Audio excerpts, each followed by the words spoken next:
Graça e paz, seja bem-vindo ao CETEG, Seminário Teológico da Graça. Nós estaremos dando continuidade à disciplina de Teologia Bíblica. Hoje nós vamos falar sobre um tema bem interessante. É um tema que nós precisamos nos aprofundar. Na verdade, nós falamos aqui sobre 3 temas básicos, da teologia bíblica, ou seja, como nós devemos desenvolver as ideias que são nos apresentadas dentro da Bíblia. E a gente não pode esquecer daquela premissa básica que nós trabalhamos com grandes temas bíblicos que vão progredindo dentro da Bíblia até o seu estágio final, ou seja, todos os assuntos, eles começam como um pequeno embrião, como uma semente, e vão se desenvolvendo ao longo da Escritura, ao longo da história da redenção. Eles vão avançando e vão aumentando. Você pode observar aí na apresentação que nós temos a ideia de uma plantinha pequenininha que vai se desenvolvendo até chegar ao seu estágio final. E todos os temas bíblicos, eles passam por esse estágio. Eles começam como um pequeno embrião e vão se desenvolvendo. Um outro ponto que a gente não pode esquecer de forma alguma é que nós temos um centro unificador da Bíblia. Se você observar essa imagem, você vai ver que a cruz está no centro de um desenho de um livro que representa a Bíblia. Então, a cruz é o projeto central da Bíblia, é o centro unificador que vai mostrar que Antigo e Novo Testamento eles caminham sempre em união e harmonia. Então, não há desarmonia entre lei e graça, não há desarmonia entre Antigo e Novo Testamento. Todos eles apontam para um centro único, que é a pessoa de Jesus Cristo. Diante dessa perspectiva que a gente apresentou para vocês, que é a questão do centro unificador, a questão de a gente ter temas que são integrados, hoje nós vamos apresentar o terceiro ponto acerca desses temas integrados que fazem parte do cordão dourado. Nós vamos hoje falar sobre a questão do mediador. É um tema extremamente interessante, é um tema extremamente importante para a gente compreender o todo da Bíblia. Então, lembrando sempre que a teologia bíblica ela está trabalhando com o todo. Ela está observando o todo, para que por meio dessa compreensão do que o todo quer dizer, nós possamos tirar os pontos fundamentais da Bíblia e entender a Bíblia a partir desse todo. Então, o centro da revelação é Cristo, o tema central da Bíblia é Cristo, ele é um tema unificado. E como Cristo é o centro da Bíblia, a gente precisa entender que o assunto mediador ele vai estar falando diretamente à pessoa de Cristo. Então, desde a criação até a consumação, nós vamos encontrar dentro da Bíblia o assunto mediador. Não tem como fugir desse assunto. Nós vamos perceber um pouco mais à frente que essa história do mediador ele começa desde Gênesis. E mais uma vez eu friso, é importantíssimo que você não se esqueça dos temas integrados, que você não se esqueça da teologia bíblica, do desenvolvimento das ideias teológicas dentro da Bíblia, tendo como princípio fundamental e unificador a pessoa de Jesus Cristo. Então, da criação até a consumação, desde antes de Cristo, depois de Cristo e até a eternidade, o assunto mediador é tratado na Escritura. Bom,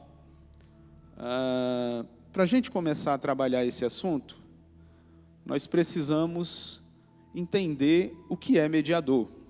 Para a gente começar a entender essa ideia de mediador, eu queria que você observasse o texto que se encontra em Gênesis capítulo 3, versículo 15, que diz assim: porém inimizade entre ti e a mulher, entre a tua descendência e o seu descendente.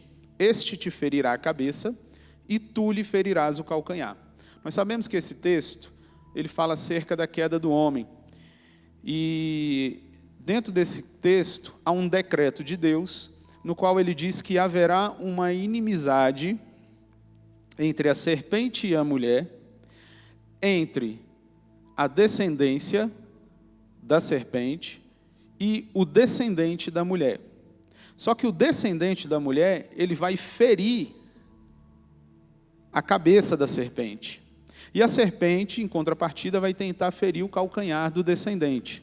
Quando nós observamos esse texto, especificamente, ele já começa a falar e a apresentar para a gente a ideia de que não é o homem que vai vencer a serpente, mas é um descendente. É um descendente, apenas uma pessoa tem a capacidade de vencer a serpente. Então, esse texto, ele já começa a mostrar para a gente a ideia de mediador, ou seja, alguém que tem a capacidade de intervir na situação do pecado humano e fazer com que o inimigo venha perder, venha ser derrotado. A serpente vai ser derrotada não por todas as pessoas, mas por um descendente, ou seja, tem alguém que vai fazer o serviço, tem alguém que vai trabalhar, tem alguém que vai operar em prol da humanidade caída. Então aí nós conseguimos perceber a ideia de um mediador, alguém que intervém, alguém que chega para resolver o problema. Então essa ideia, ela começa desde o Gênesis, e essa ideia vai perdurar até o livro de Apocalipse. Para a gente começar a compreender melhor essa definição de mediador, nós precisamos caminhar pela Bíblia.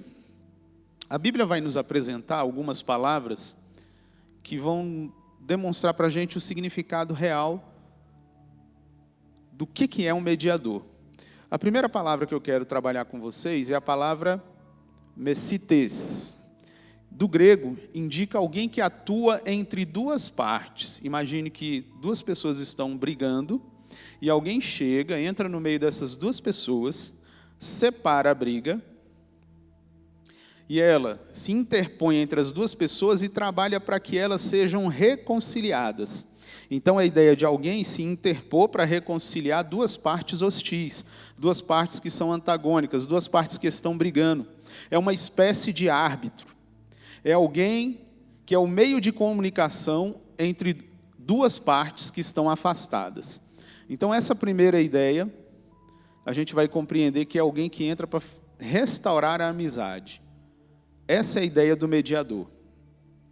Uma segunda palavra que trabalha esse princípio da mediação é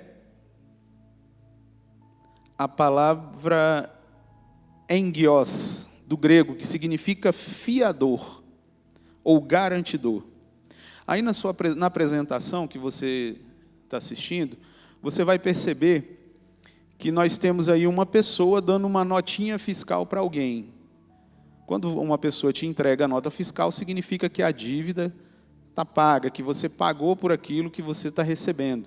Então a ideia é justamente essa, significa que alguém é fiador ou garantidor.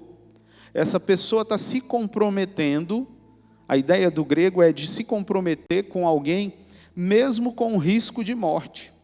É a ideia de ser um fiador, de colocar a sua palavra e a sua atitude para fiar alguém que está correndo ou sofrendo, né, um grande risco de morte. Então, a partir dessa compreensão de mediador, é que a gente vai conseguir observar que dentro da Bíblia vão aparecer uma série de homens que vão fazer esse tipo de mediação, que vão fazer esse tipo de arranjo para que alguém não fique, não corra risco de morte e para que a pessoa também não fique em inimizade com outra pessoa. Um texto que explica para a gente bem essa perspectiva de quem é o mediador, é o texto que nós temos em 1 de Timóteo, capítulo 2, versículo 5 e versículo 6. Nós temos um texto que vai falar a respeito de Cristo e que vai dizer, porquanto há um só Deus e um só mediador entre Deus e os homens, Cristo Jesus, homem, o qual se deu a si mesmo em preço de redenção por todos, para servir de testemunho a seu tempo. Então esse texto ele vai apresentar para a gente uma teologia e uma afirmação doutrinária que vai nos mostrar que entre Deus e os homens, diante daquela inimizade que foi criada por causa da queda, só há uma pessoa, só há um mediador, Só há uma pessoa que pode resolver essa situação, e essa pessoa, ela se dá a si mesmo em preço de redenção. Essa expressão, preço de redenção, que a gente no grego chama de antilitron, significa resgate, significa ir lá e pagar o preço por alguém que era escravo e depois conceder a liberdade para essa pessoa. Então, é uma ideia de livramento, de alguma forma de escravidão, baseado no pagamento de um preço redentor. Então, a redenção é um conceito básico dentro da Bíblia.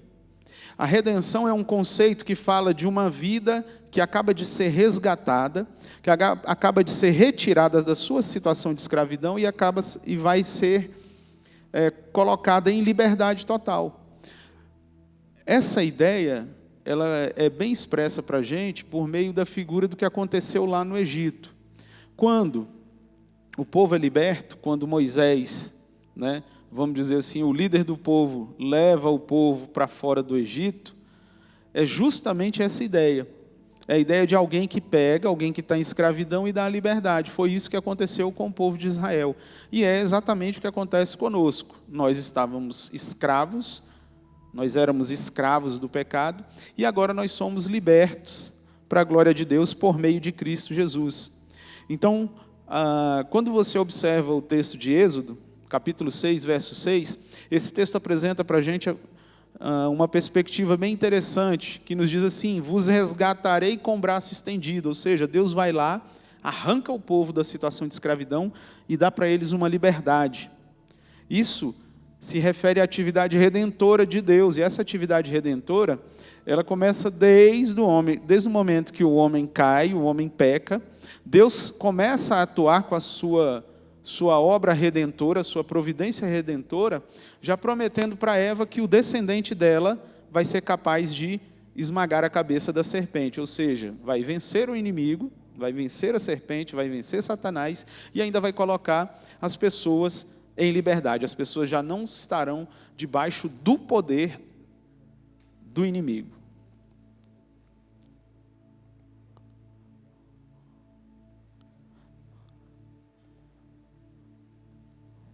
Bom, para a gente entender melhor como funciona essa ideia de redenção, a gente precisa observar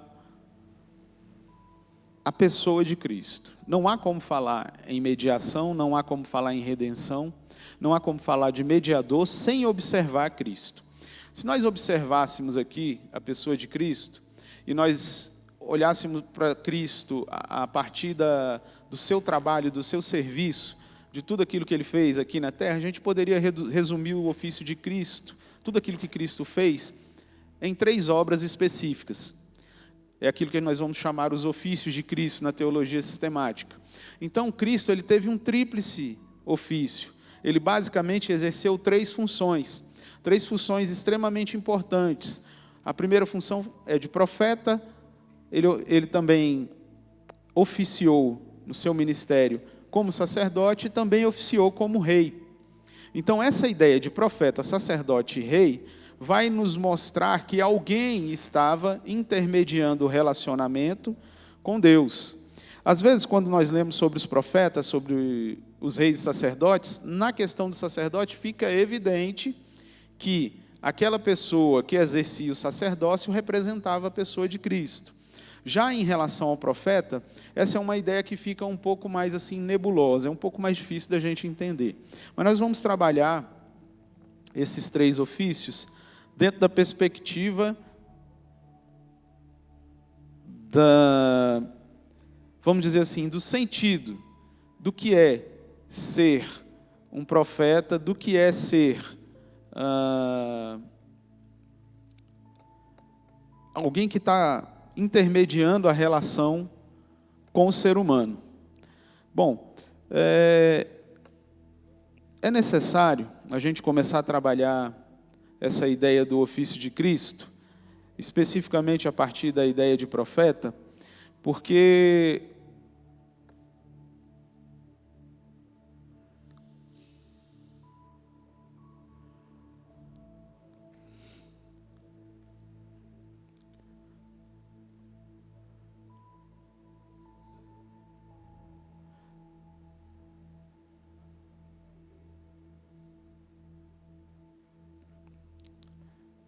Bom, acerca do ofício de profeta, nós precisamos observar uma seguinte questão.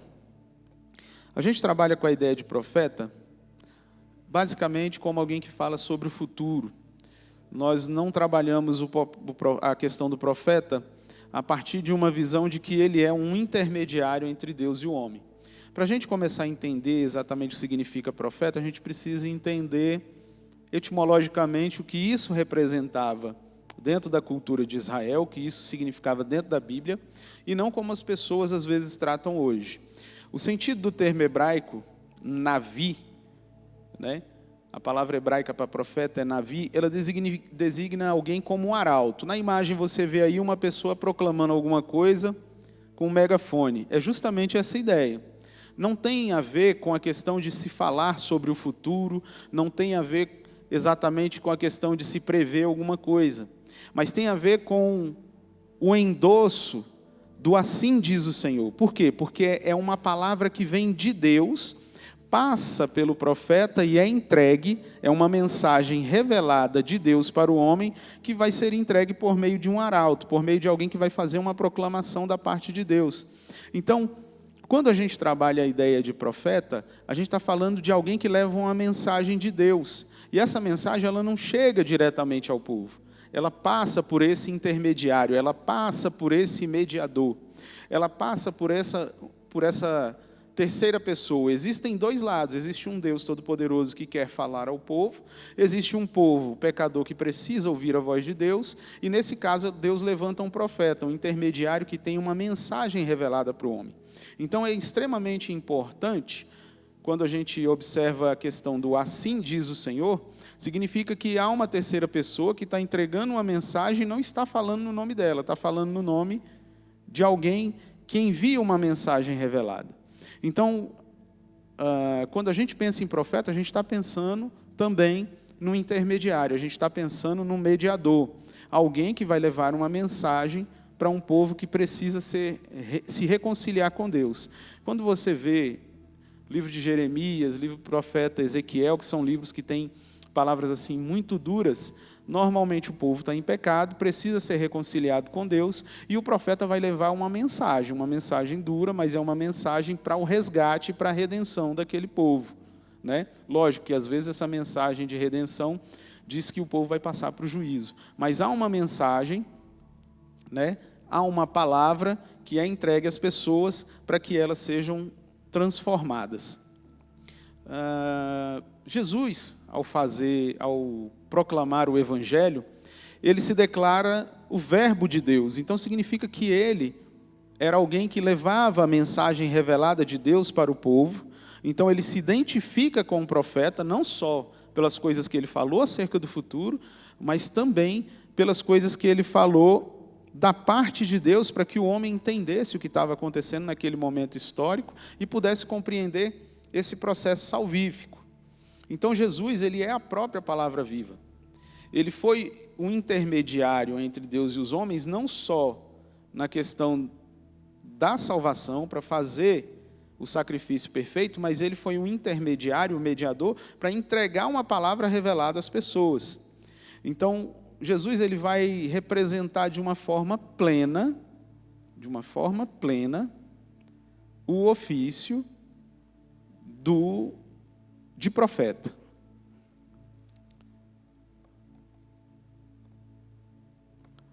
Um outro ponto importante para a gente entender acerca do profeta é que ele levava uma mensagem revelada, né? E as pessoas o reconheciam como alguém diferente. As pessoas olhavam para ele, reconheciam nele uma pessoa que tinha algo especial. É importante a gente entender que não só a palavra navi é usada para falar acerca dos profetas, mas o termo também, Ish Ha-Elohim, que significa homem de Deus, é um título que é muito utilizado para falar acerca de Elias, acerca de Eliseu, que eram profetas de Deus, tinham uma palavra revelada da parte de Deus, eram intermediários nesse relacionamento entre Deus e o povo, no momento onde o povo de Israel andava completamente numa vida de pecado, vivia assim afundado realmente no pecado, e esses homens de Deus, ou seja, homens pertencentes a Deus, homens que procedem de Deus, homens que têm um espírito sobreexcelente sobre eles, né? Essas pessoas, eles eram pessoas que tinham reconhecimento dos outros, eles não clamavam para si, não falavam, olha, você precisa me reconhecer como homem de Deus, você precisa me chamar de homem de Deus, você precisa olhar para mim como alguém. Não, as pessoas percebiam. Ele era um homem de Deus pelas suas atitudes e pela mensagem que eles levavam.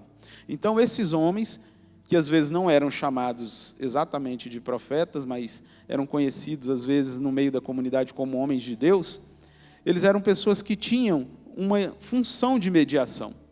Se você pegar um momento em que Elias desafia os profetas de Baal, ele está conduzindo o povo à redenção, ele está levando o povo a entender que Deus realmente precisa ser adorado e que o povo precisa abandonar o pecado, e ele está restaurando os laços, os vínculos de aliança com o povo. Então ele exerce um ofício de mediador. Então você vai conseguir perceber isso dentro da perspectiva dos profetas. Talvez você não tenha observado o profeta como mediador, talvez você tenha observado o profeta muito mais como alguém que tem uma mensagem futurística para entregar, né? Mas a função do profeta não era essa. A principal função do profeta, além de ser o arauto de Deus e falar a verdade de Deus ao povo, era de exercer o papel de mediador, simbolizando assim a própria pessoa de Jesus Cristo. Dentro ainda dessa perspectiva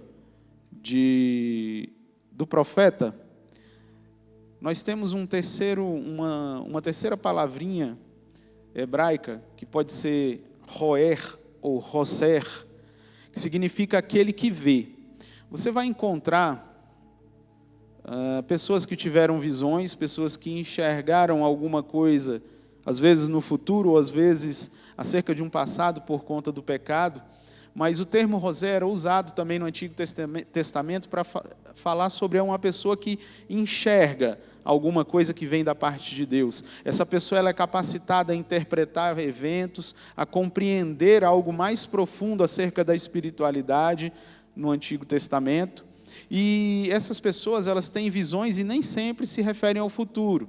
Às vezes essas visões se referem ao próprio presente do povo de Israel, que está vivendo completamente afundado no pecado. E essa pessoa também ela é uma espécie de profeta, mas ela tem como característica principal as visões. Ela enxerga alguma coisa, Deus mostra para ela, revela a ela algo.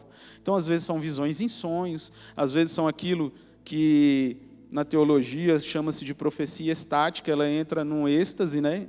Na teologia vai chamar isso de êxtase, mas nós sabemos que é a influência do poder sobrenatural do Espírito Santo e faz com que a pessoa enxergue alguma coisa que está para acontecer.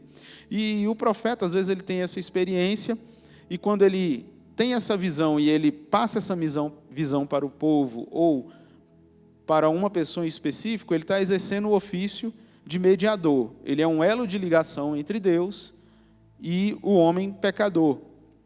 Então, o tempo todo, a história bíblica vai apresentar para a gente uma pessoa que tem uma palavra verdadeira, que tem uma visão verdadeira, que é um homem de Deus reconhecido por aquilo que, pelos grandes sinais e milagres que ele opera, mas essa pessoa serve justamente para falar de uma restauração do relacionamento entre Deus e o homem. E, normalmente, nós vamos chamar essa pessoa de mediador. Ele vai intermediar esse relacionamento entre o homem e Deus. Então, eles são uma figura do Cristo que haveria de vir.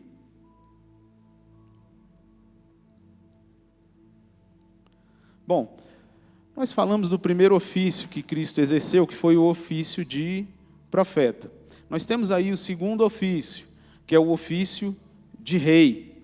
É interessante que essa ideia de rei, a ideia de um governante, ela não parte simplesmente do momento em que Israel passa a exigir um rei, lá como é o caso de Saul, o primeiro rei de Israel. Mas essa ideia de rei, ela começa desde o Gênesis. Quando nós observamos o Gênesis, Deus diz assim, em Gênesis 1, 26, do 26 ao 28. Também disse Deus, façamos o homem à nossa imagem, conforme a nossa semelhança. Tenha ele domínio. Preste bem atenção nesse termo. Tenha ele domínio.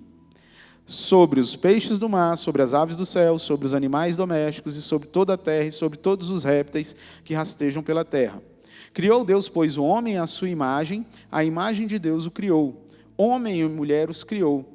E Deus os abençoou e lhes disse, sede fecundos, multiplicai-vos, enchei a terra e sujeitai-a. Dominai sobre os peixes do mar, sobre as aves dos céus e sobre todo animal que rasteja pela terra. Então, na própria criação do homem, Deus dá a ele aquilo que nós chamamos de mandato cultural. Então, o homem deve exercer o domínio sobre toda a criação. Ele deve governar, deve reger toda a criação, como se fosse uma espécie de colíder, de corregente, de vice-rei da terra. Então, nessa função de exercer esse domínio, a gente começa a perceber a ideia de um rei, de alguém que tem que governar, de alguém que tem que dominar, de alguém que tem que botar as coisas para estarem sujeitas à sua vontade. O homem foi criado primordialmente para ser o corregente do jardim. Ele foi criado para dominar toda a criação. No seu estado, vamos dizer assim, sem pecado, o homem seria um excelente governante e ele seria o representante, né? Até porque a gente sabe que a palavra Adão, do hebraico Hadam, que significa homem ou humanidade. Então, a ideia de um representante, de alguém que é o representante da humanidade, é expressa dentro do texto. E quando a gente consegue entender isso dentro do texto e dentro do processo da teologia bíblica, a gente vê que a ideia de um governante, a ideia de um representante, a ideia de alguém que era para dominar, que era para exercer poder, ela está dentro da Bíblia. Então, não é à toa que Jesus vem falar sobre o ofício de rei. Ele vem falar sobre esse ofício porque ele tem ensinado sobre esse ofício desde a criação. Desde a criação, a ideia de alguém exercer domínio, de alguém governar, está dentro da Bíblia. Ou seja, Deus é o regente supremo de todas as coisas e coloca o homem como um corregente, alguém que vai intermediar esse domínio de Deus, que vai exercer uma espécie de gerenciamento de todas as coisas aqui na terra, porque Deus é o governante. Então, ele acaba sendo um mediador do governo de Deus. Ele acaba sendo um mediador do domínio de Deus sobre todas as coisas. Então, a ideia bíblica de realeza, a ideia bíblica de domínio é uma ideia que ela é esclarecida pela criação do homem, e é interessante porque essa ideia do governante bíblico, ele é um ungido de Deus, ele é alguém criado por Deus, que Deus escolhe soberanamente, né, por seu poder, e coloca ele para governar e para exercer domínio. A gente precisa ter sempre essa ideia em mente quando nós tratamos do ofício de rei. Não é um ofício que começa exatamente com o ministério terreno de Jesus, ou com a ideia do rei de Israel, mas é uma perspectiva que vai estar na Bíblia o tempo todo. Por isso a gente precisa entender a teologia bíblica como uma disciplina que vai nos ajudar a compreender o todo da Bíblia, e vai ajudar a gente a observar a Bíblia de uma maneira que nós não encontremos nela contradições, histórias que não dá para entender porque não bate com o restante que está no Novo Testamento. Então, a teologia bíblica ela nos ajuda nessa tarefa de reconhecer todas essas coisas. Então, eu falei para vocês que dentro da história da redenção, dentro da revelação, dentro da palavra de Deus, a ideia de um governante, que é um mediador, a gente vai encontrar desde do Éden, e depois nós vamos ter isso de uma forma mais aberta, de uma forma mais clara, a partir do reinado, né, do povo de Deus, que começa com Saul, onde o reino é, vamos dizer assim, de fato e de direito instituído, porque eles pedem um rei que seja como o rei das outras nações. Deus o concede ao povo de Israel, lógico que eles vão ter uma penalização por conta disso, porque na verdade eles não estão rejeitando a Samuel, eles estão rejeitando a Deus. Depois você tem o segundo rei, que é Davi. É interessante, porque 1 Samuel capítulo 16, verso 1, diz assim, o Senhor falando a Samuel: até quando terás pena de Saul, havendo eu rejeitado, para que não reine sobre Israel? Enche um chifre de azeite e vem, enviar-te-ei a Jessé, o belemita, porque dentre os seus filhos me provide um rei. Ou seja, nós começamos com o governo de Deus utilizando Adão, nós passamos para o governo de Deus utilizando do rei Davi, e aí nós conseguimos enxergar que essa pessoa que é um rei, ele vai se parecer, ele vai ser um tipo de Jesus. Por quê? Porque ele é alguém que é ungido por Deus, ele tem a graça de Deus sobre a vida dele, ele tem um poder especial da parte de Deus para que ele resolva certas situações, para que ele gerencie as coisas, né? Então, a gente vai observar que Deus, ele vai constituir, ele vai prover, ele vai escolher, ele vai olhar, ele vai aprovar ou ele vai provisionar. Então, essa ideia de rei em Davi é uma ideia interessante, porque tem sempre a questão de Deus estar olhando, de Deus estar inspecionando, observando, aprovando, provendo, ou seja, escolhendo. Essa ideia de rei é uma ideia que parte da provisão de Deus e não da provisão do homem. Então, quando Davi vem reinar, ele é um tipo de Cristo e ele vai apresentar a própria vida dele como alguém que é observado por Deus, que tem a unção de Deus, que é escolhido por Deus, inspecionado por Deus, tem a aprovação de Deus, e tudo isso nos remete à pessoa de Jesus no futuro. Ok?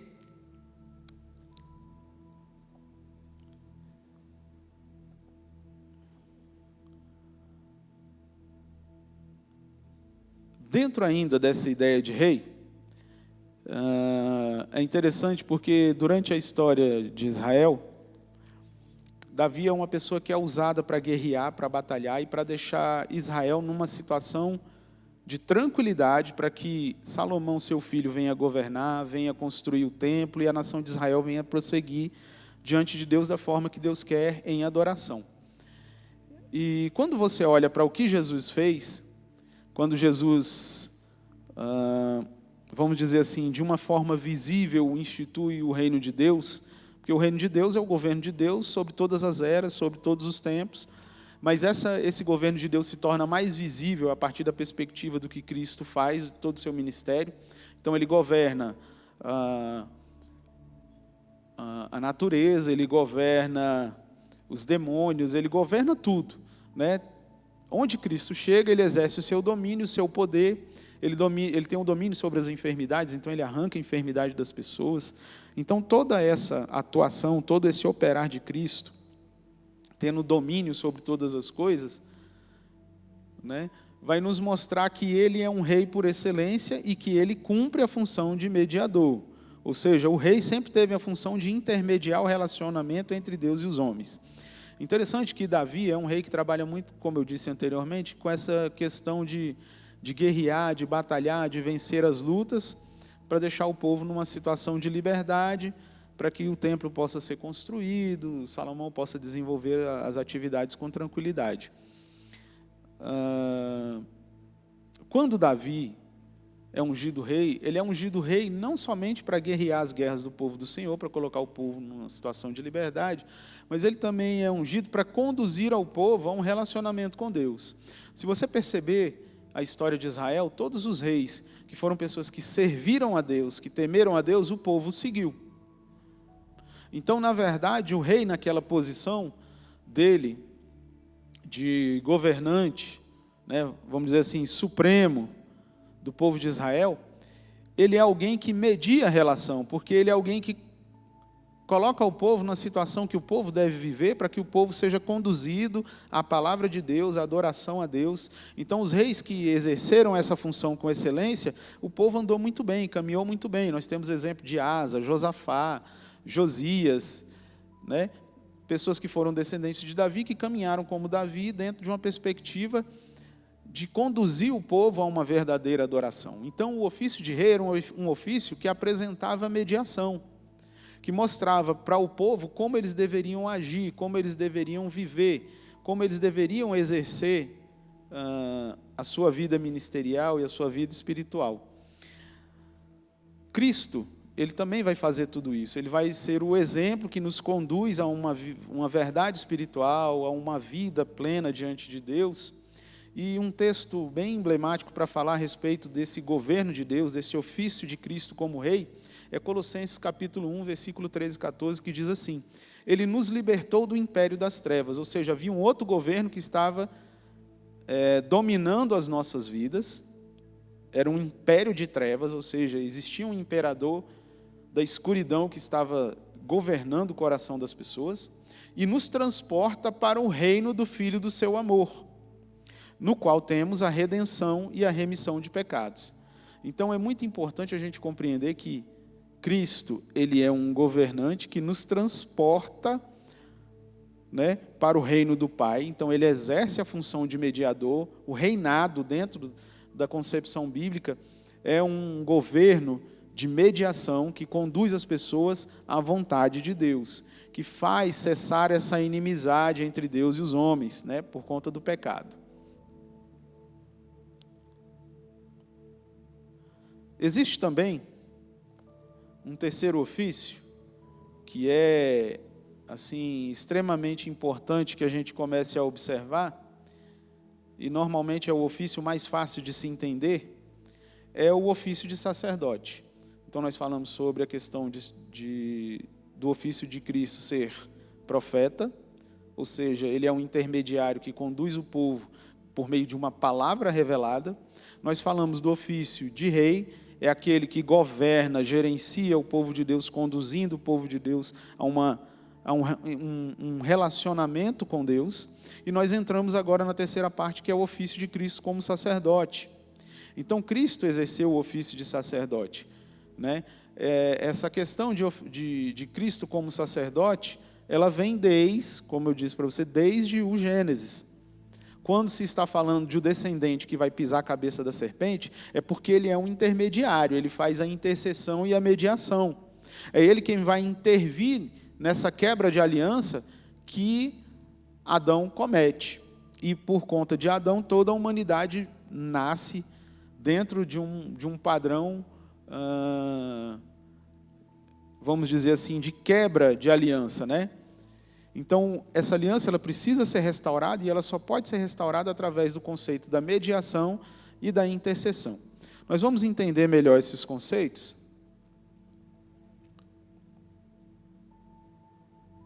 E esses conceitos eles são extremamente importantes para a gente entender o todo da Bíblia. Nós vamos começar a falar sobre mediação e intercessão a partir de uma palavra hebraica, falal, que significa intervir, interpor, orar, intercedendo por terceiros ou ainda julgar resolvendo uma questão. Então, quando você olha para o Antigo Testamento e a gente fala sobre mediação e intercessão, a figura que nos vem à mente, assim, logo de cara, é a do sacerdote. O sacerdote, ele tinha uma função diante de Deus, mas ele tinha uma função também diante do povo. Então, quando o povo de Israel olhava para o sacerdote no Antigo Testamento, e sabia que o sacerdote tinha que entrar lá no Santo dos Santos no dia do Yom Kippur, ou seja, o dia da expiação, onde se fazia expiação por todo o povo, e isso era feito uma vez por ano. Quando ele se achegava no lugar santo, e ele ficava na frente do altar do incenso, e o incenso era queimado e aquela fumacinha subia, significava que o sacerdote era a figura que estava se interpondo entre Deus e os homens. Significava que precisava de alguém entrar dentro do santuário de Deus, chegar até o santuário de Deus, fazer uma oração, se interpor entre Deus e o povo pecador, para que esse povo pudesse ser expiado, para que esse povo pudesse receber o perdão. Então, às vezes, nós colocamos a figura dos objetos dentro do santuário, no Antigo Testamento, tanto o tabernáculo como o templo, como figura principal. Mas a ideia dentro do tabernáculo é mostrar o sacerdote como a figura principal, porque o sacerdote está representando o próprio Cristo. É o único que tinha condições de se achegar dentro do templo, apresentar uma oração que seria recebida por Deus, que seria ouvida por Deus, e ia fazer com que o problema do pecado fosse, vamos dizer assim, coberto. Então, às vezes nós focamos muito os objetos dentro do tabernáculo, mas quando o sacerdote entrava lá dentro, ele estava prefigurando, na verdade, o próprio Cristo.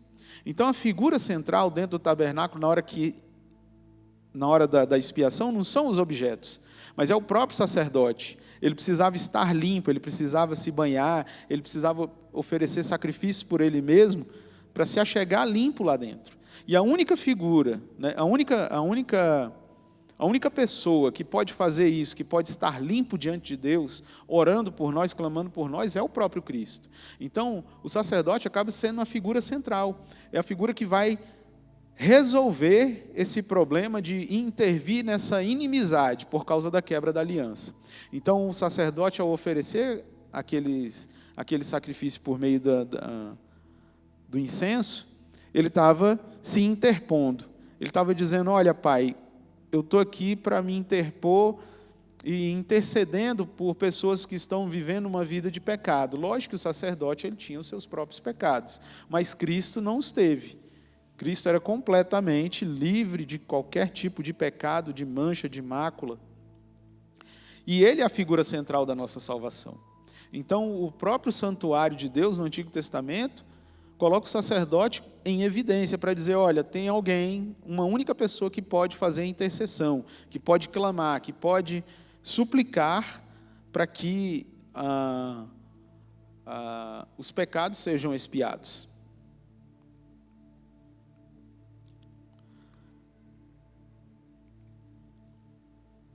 Uma outra ideia que nós precisamos entender acerca dessa intercessão é que a Bíblia vai falar sobre isso o tempo todo. Se você pegar o livro de Romanos, escrito pelo apóstolo Paulo, Romanos capítulo 8, versículo 33 ao 34, vai nos dizer: quem tentará acusação contra os eleitos de Deus? É Deus quem os justifica. Quem os condenará? É Cristo Jesus quem morreu, ou antes quem ressuscitou, o qual está à direita de Deus e também intercede por nós. Então, a ideia da intercessão, ela é uma ideia que vai perpassar por toda a Bíblia, vai ser demonstrada para nós também no Novo Testamento, agora de uma vez por todas por um sacerdote especial que não tem pecado e que de uma vez por todas resolve o problema de nós estarmos distantes, né? Distantes de Deus. Então a gente precisa entender também essa perspectiva do que a Bíblia vai falar sobre essa ideia de redenção, sobre essa ideia de intercessão, sobre essa ideia de mediação por meio do sacerdote. Nós lemos um texto de 1 Timóteo capítulo 2, versículos 5 e 6, e nós estávamos falando que só existe um mediador, só existe uma pessoa que pode pagar o preço da redenção para todo e qualquer ser humano, que é a pessoa de Jesus Cristo. E a partir disso nós conseguimos entender o que Paulo está falando aos Romanos no versículo 33 e no versículo 34. Então, quando o texto aqui está falando sobre essa intercessão que Cristo fez, né, e continua fazendo, e é justamente por isso que essa palavra está aí em amarelo, na sua apresentação, é porque nós precisamos entender que essa intercessão que Paulo fala, até mesmo quando você vai fazer uma análise desse texto, o texto é escrito a partir de um termo grego que significa que Jesus está intercedendo. A ideia do grego aqui é uma ideia de interceder de forma constante. É uma ideia de que essa intercessão está acontecendo agora. Ou seja, se você chegar a pecar, Jesus está, nesse momento, intercedendo por você. E as pessoas que vão pecar mais à frente, Jesus também estará intercedendo a elas durante todo o tempo. Então, essa ideia de intercessão é uma ideia de uma intercessão constante. É a ideia de uma intercessão que não cessa. Nós somos pecadores desde a nossa concepção, né, até o nosso último dia aqui na terra. Seremos pecadores. Mas Jesus, quando ele é apresentado a nós como intercessor, e Paulo vai falar sobre essa intercessão, ele está dizendo que é o tempo todo, Cristo está o tempo todo intercedendo por nós, é o tempo todo renovando essa mediação, porque nós, infelizmente, quebramos vamos dizer assim, quebramos essa aliança por meio dos nossos pecados, das nossas iniquidades. Então, a única forma de restauração dessa aliança, a única forma de nós estarmos diante de Deus, vamos dizer assim, limpos, é por meio de Cristo e não por meio de nós mesmos. Nós seremos pecadores o tempo todo. Mas aquele que chega diante de Deus para resolver o problema dessa nossa sujeira mental, dessa sujeira física, corporal, esse pecado que está em nós, né, essa natureza pecaminosa que nós temos, é o próprio Jesus que faz essa intercessão constantemente por nós, tá bom? Então, por isso que o sacerdote entrava lá todo ano ele entrava. A ideia era mostrar que, olha, todo ano vocês têm que renovar esses votos de expiação, fazendo com que um povo entendesse que a expiação era uma coisa constante. O sacerdote, lá no Antigo Testamento, não viveria eternamente para fazer essa expiação. Mas Cristo fez essa expiação de uma vez por todas e ela é válida o tempo todo. Por isso a ideia de estar intercedendo constantemente. É uma expiação de uma vez por todas. Tá?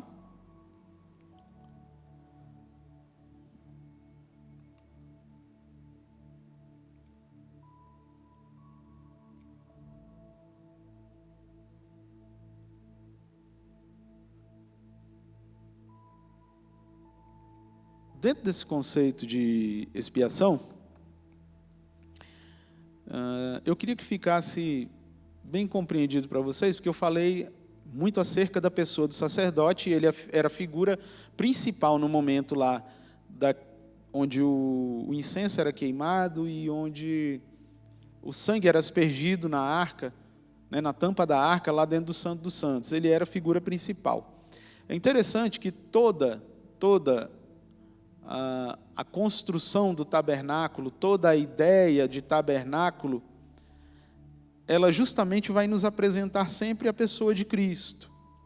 Então, se você observar como os objetos que o sacerdote precisa passar por ele até chegar ao Santo dos Santos, né, você vai observar que dentro do templo, o próprio formato do templo e a disposição como esses objetos, tanto o altar do holocausto como a bacia, para que eles se fizessem a sua limpeza ritualística, né, eles pudessem se lavar, como o altar do incenso, como os pães da proposição, como o candelabro e a própria arca da aliança, elas ficaram dispostas dentro do tabernáculo de uma forma que, se você olhar por cima do tabernáculo, ela vai formar a cruz. Então, às vezes, nós colocamos a nossa observação somente sobre os objetos dentro do tabernáculo.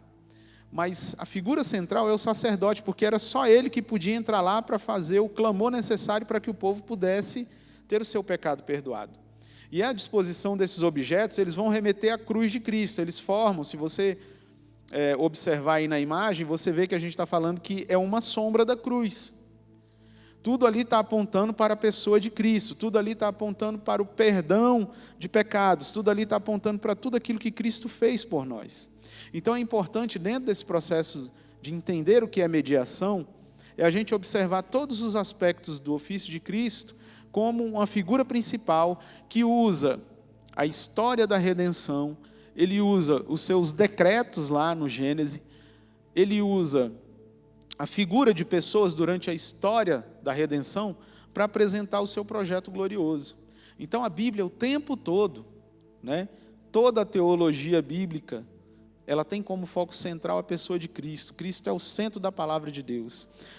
Seja no Antigo Testamento, seja no Novo Testamento. Existem pessoas que dizem, nós vivemos no Novo Testamento, depois de Cristo, então o Antigo Testamento para mim não importa. Muito pelo contrário. Porque o Antigo Testamento vai construir as bases de tudo aquilo que é necessário para a gente entender que o Cristo viria. Então, o Antigo Testamento está dizendo assim, Cristo vem. Cristo vem. E o Novo Testamento está dizendo, Cristo já veio. E já realizou seu plano salvífico. Então, é necessário a gente observar que a Bíblia ela não vai ter, de forma alguma, nenhuma contradição, nenhum versículo solto que não dá para explicar à luz do Novo Testamento. Tudo que está no Antigo Testamento está apontando para Jesus. E quando nós estudamos a teologia bíblica, esses conceitos eles são firmados na nossa mente, no nosso coração, no nosso proceder, na nossa vida cristã, né? Na nossa comunhão com Deus e no propósito redentivo eterno que Deus sempre teve por meio de seu Filho Jesus Cristo. Eu espero que nessa manhã você tenha compreendido essas verdades acerca das realidades de Cristo como Salvador. Eu espero que você tenha entendido que a teologia bíblica é uma disciplina que vai te mostrar que o propósito de Deus é o mesmo do Antigo ao Novo Testamento. E eu espero que você tenha entendido que a história de Israel é uma história que está apontando para tudo aquilo que Cristo vai fazer de uma forma macro com toda a humanidade. Porque a teologia bíblica vai nos mostrar que Deus trabalha com um homem, que depois vai ter uma esposa e ele vai trabalhar com uma família. Essa ideia de Deus cuidando das famílias, ela vai até Abraão. A partir de Abraão, essa família vai crescer, vai se tornar um clã, depois um povo. E esse povo vai se tornar depois miríades de miríades, como diz o livro de Apocalipse, de pessoas que vivem um relacionamento com Deus, que começa numa proporção micro e vai para uma proporção macro. Então, a Bíblia, ela tem um centro, e o centro sempre foi a pessoa de Jesus Cristo. Que Deus vos abençoe em Cristo Jesus.